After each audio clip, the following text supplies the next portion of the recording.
بها القلوب محيط بها الذنوب إلا أعظم.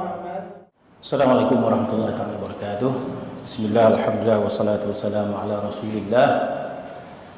Jadi persoalan seseorang yang mengamalkan tasawuf, seseorang yang berada dalam masa tarikat, apakah mereka ini apa kita kata sesuai atau tidak dengan zaman yang moden?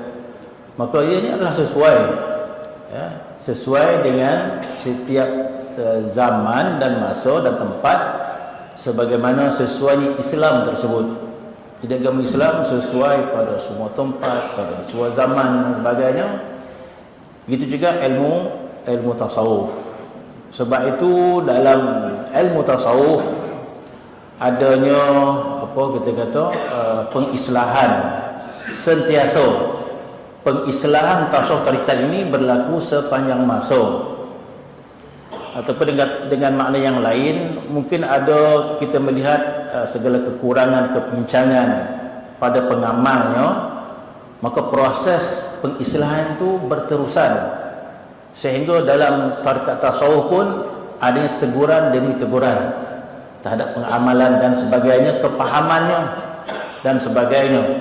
Sebab itu di antara pekritik yang kuat dalam tarikat Asyazuliyah Al-Imam Zarruq. Sekarang ini pun kita sedang terjemahkan satu kitab Imam Az-Zarruq. Bila kami terjemahkan, Masya Allah, tegurannya sangat keras. Dan bila nak tulis tu hampir-hampir ni mungkin terasa sebahagian golongan tarikat ni.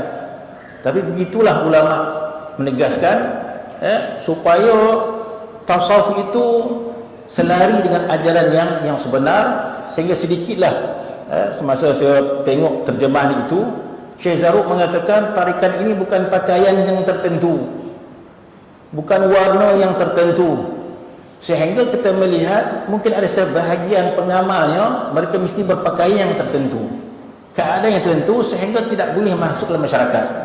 Maka ini bukan tasawuf tarikat sebenarnya. Itu ditegur oleh Syekh Zarruq. Teguran ini kita kata sangat kritis lah, tapi disebut supaya kita ingin kembalikan tarikat tasawuf itu sesuai pada setiap zaman, sesuai pada setiap masyarakat. Bermaksud masyarakat tidak perlu menukar gaya hidup.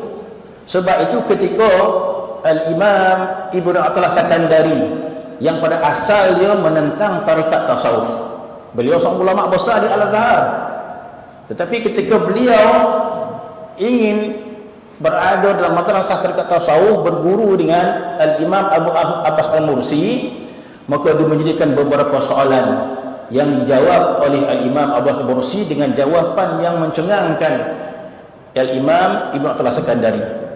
Akhirnya Al-Imam Ibnu Athaillah Sakandari, pengarang kitab hikam yang masyhur itu, akhirnya ingin berguru dengan Sidi Abu Abbas Al-Mursi.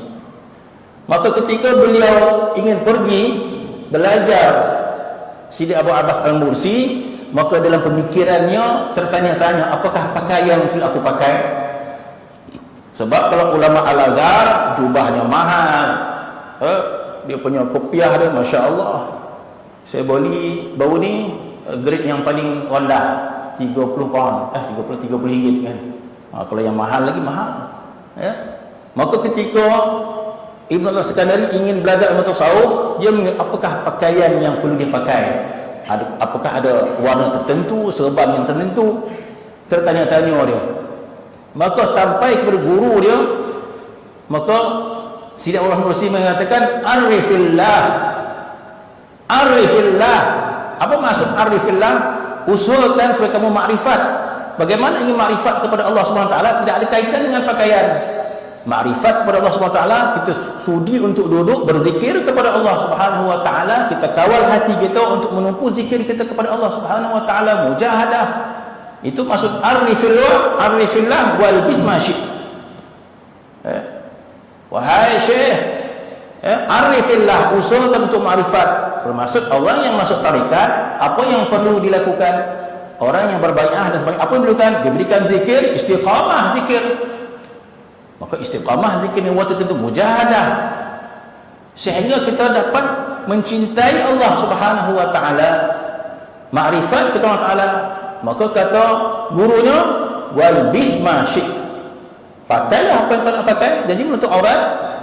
Bermaksud sebenarnya tarikat itu sesuai pada setiap masa. Apa pakai nak pakai pun kita pakai. Kalau di Mesir, masya Allah, kalau tempat tarikatnya biasa ya orang pakai seluar dan sebagainya, tapi setengah dia ada pakaian-pakaian yang tertentu itu pulang. Tapi secara hakikat dia, maka tarikat itu sesuai pada semua keadaan, sesuai pada semua zaman. Yang penting kita makrifat kepada Allah Subhanahu wa taala.